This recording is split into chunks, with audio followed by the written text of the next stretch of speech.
21 dias até transbordar, do pastor Ricardo Guimarães.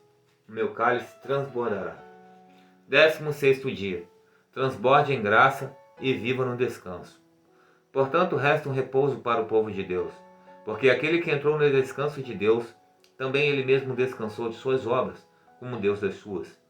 Esforcemo-nos, pois, por entrar naquele descanso, a fim de que ninguém caia, segundo o mesmo exemplo de desobediência.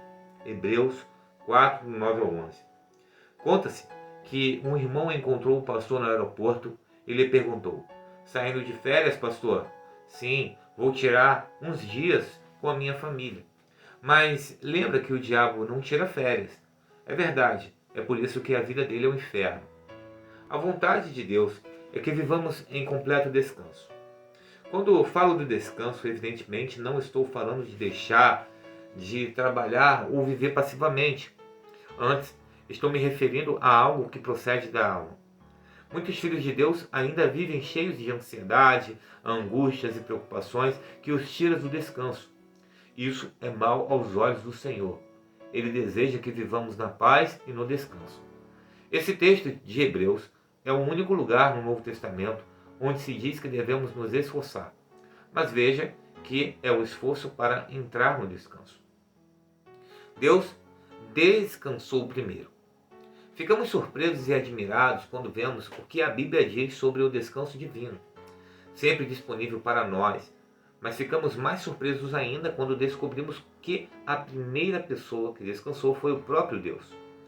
E havendo Deus terminado no dia 7º a sua obra que fizera, descansou nesse dia de toda a sua obra que tinha feito. Mas, como pode aquele que do nada criou todas as coisas visíveis e invisíveis, e apenas 6 dias se cansar? Ele, que é a fonte de todo o poder, e que segundo a palavra jamais se cansa. Não sabes, não ouviste, que o eterno Deus, o Senhor, Criador dos fins da terra, nem se cansa, nem se fatiga? Isaías 40, 28. Na verdade, quando a Bíblia fala do descanso do Senhor, esse descanso não está ligado ao cansaço, mas ao desfrute. Após ter criado todas as coisas, o Senhor parou para desfrutar. O livro de Gênesis nos mostra que, ao criar todas as coisas ao final, o Senhor olhava a criação e via que era bom. Mas no 6º dia, ao criar o homem, ele sentiu tanto prazer, tanta alegria, que a sua expressão foi: "E viu Deus, que era muito bom." Sendo assim, o descanso divino está ligado ao seu deleite em toda obra criada. Mas ainda existe algo mais poderoso em tudo isso. O fato de que o Senhor ter criado, o fato de o Senhor ter descansado no 7º dia, ou seja, o primeiro dia após a criação do homem, significa que o ser humano estava destinado a viver no descanso divino. Deus queria o homem para si mesmo, para estar com ele em seu descanso. Ao criar o homem, Deus colocou no jardim do Éden, e a palavra Éden significa delícias. Sendo assim, o alvo do Senhor era desfrutar da comunhão íntima com o homem e não ter alguém para trabalhar para ele. Claro que precisamos servir ao Senhor, mas o que o Senhor mais deseja é que possamos desfrutar dele. Isso fica mais claro ainda quando lemos a história de Marta e Maria. E aconteceu que, indo eles de caminho, entrou numa aldeia, e certa mulher por nome Marta o recebeu em sua casa, e tinha esta uma irmã chamada Maria, a qual, assentando-se também aos pés de Jesus, ouvia a sua palavra. Marta, porém, andava distraída em muitos serviços, e, aproximando-se, disse: "Senhor, não te importas que minha irmã me deixe servir só?" Disse-lhe, pois, que me ajude. Respondeu Jesus, disse-lhe: "Marta, Marta, estás ansiosa e afadigada com muitas coisas, mas uma só é necessária, e Maria escolheu a boa parte, a qual não lhe será tirada." Lucas 10, do 38 ao 42. Todos nós temos um pouco de Marta e de Maria, mas a nossa tendência natural é ser como Marta.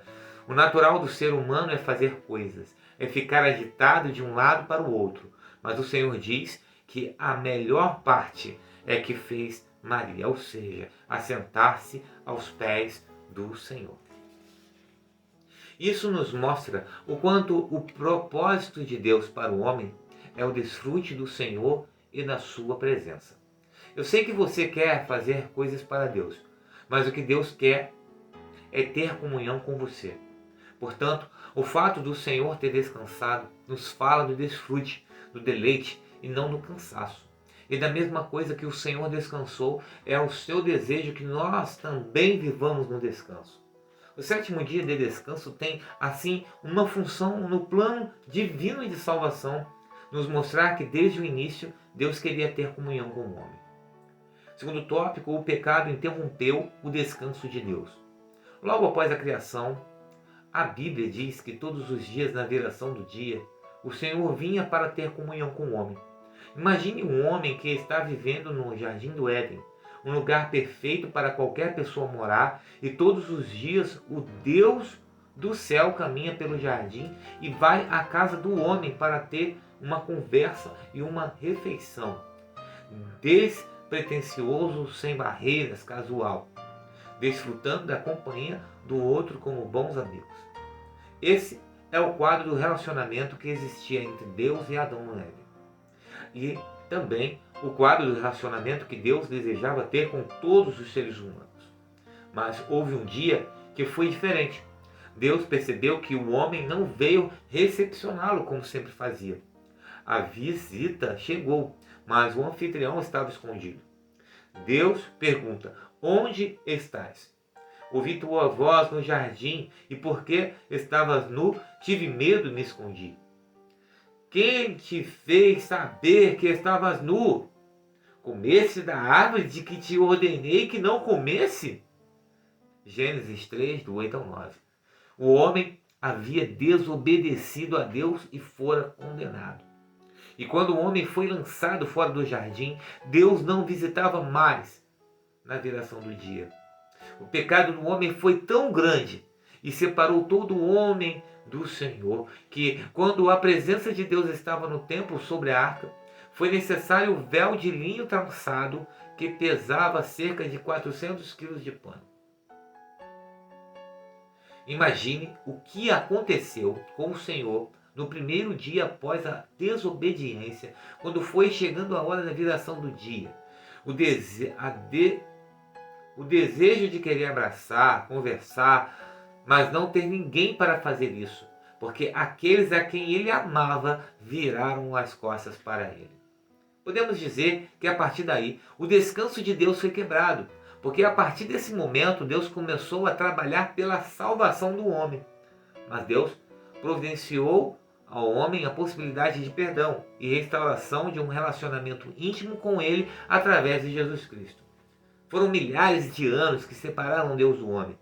Ele precisou criar subterfúgios para que o homem pudesse querer buscá-lo de novo.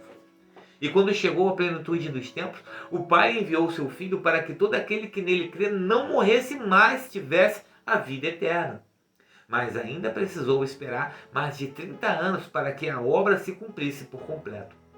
Por isso, no Evangelho de João, depois do Senhor Jesus ter curado o paralítico do tanque de Betesda no dia do sábado, ao ser questionado pelos fariseus por ter curado o homem no sábado, o Senhor respondeu. Mas Jesus lhe respondeu: meu Pai trabalha até agora, e eu trabalho também. João 5, 17. Desde a queda do Éden, o Senhor Deus trabalhou pela salvação do homem. E quando Jesus veio, ele continuou o trabalho do Pai. O trabalho do Senhor, para ser completo, passava pela sua própria morte e ressurreição. Deus precisou abandonar seu Filho Jesus na cruz, precisou virar as costas para ele, para que pudesse novamente conversar conosco.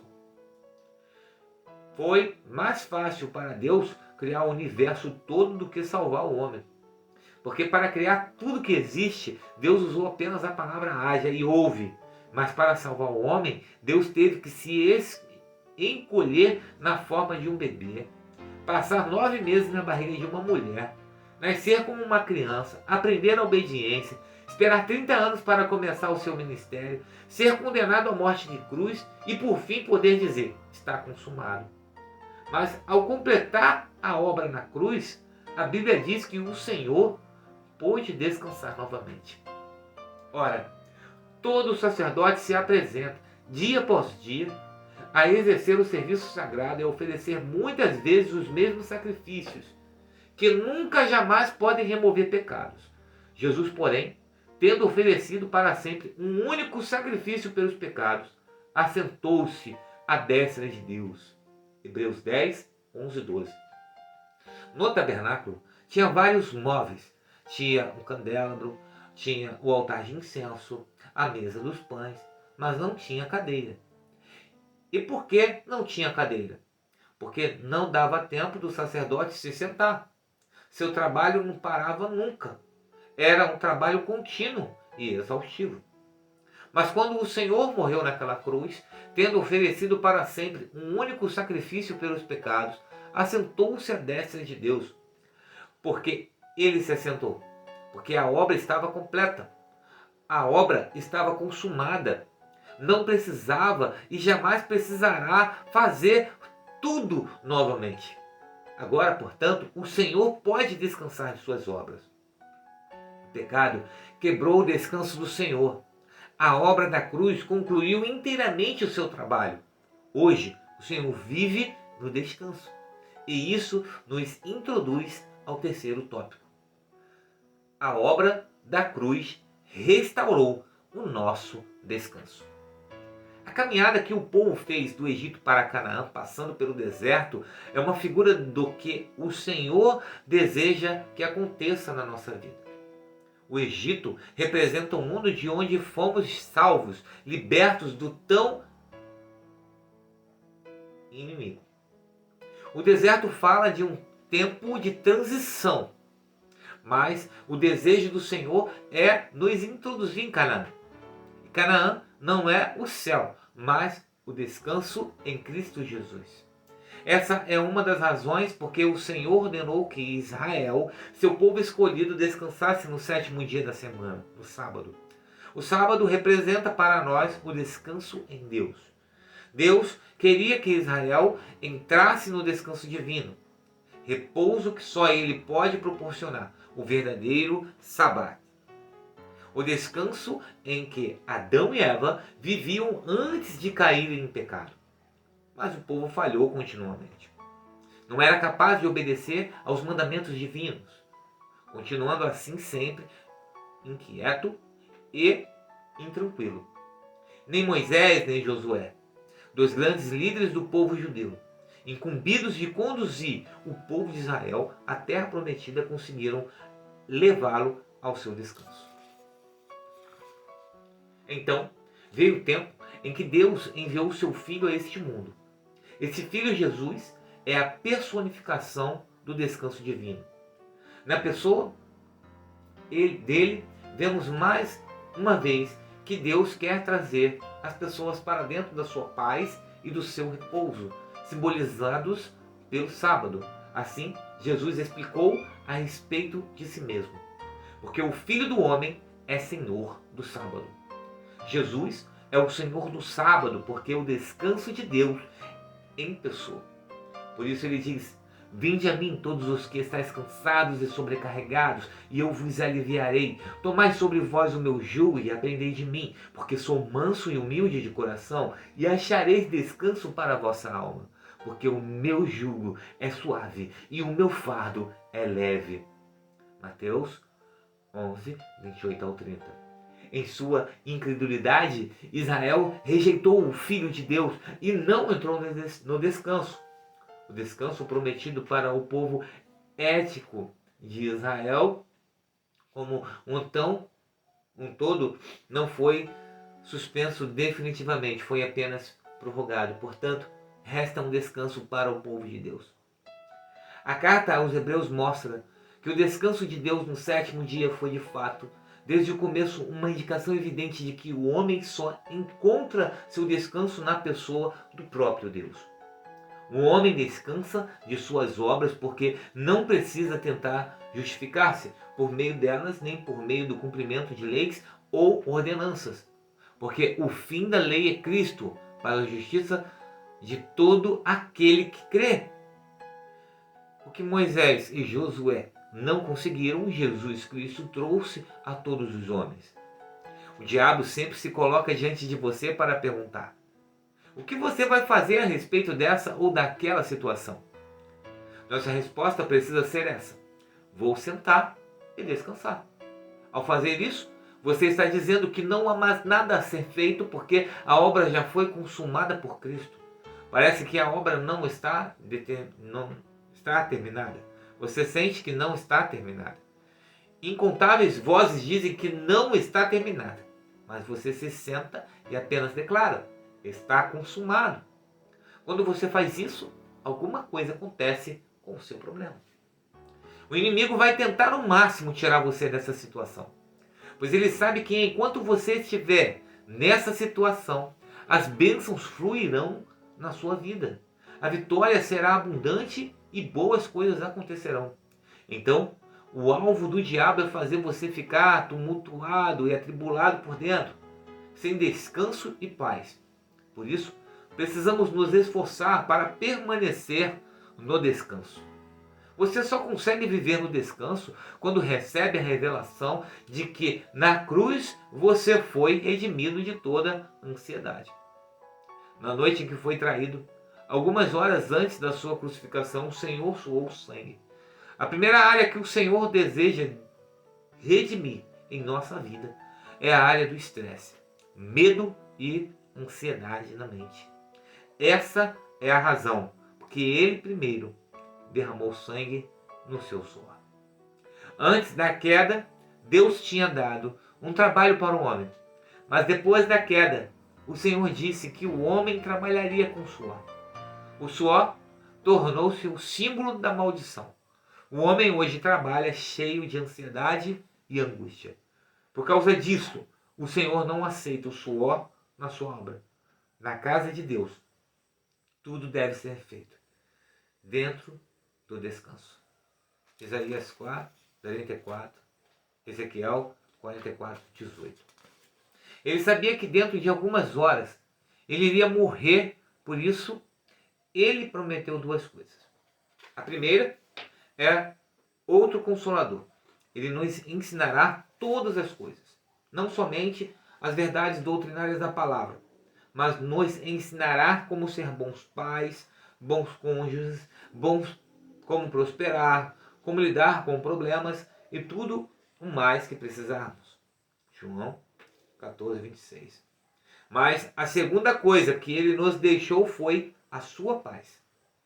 Imagine um homem muito rico que na beira da morte deseja nos dar alguma coisa.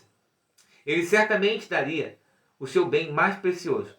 Foi exatamente isso que o Senhor fez. Ele nos deixou a sua paz. Não importa quão grande é o problema, quão severa a situação ou quão terrível é o diagnóstico. Se o nosso coração permanecer na paz, nós veremos o milagre.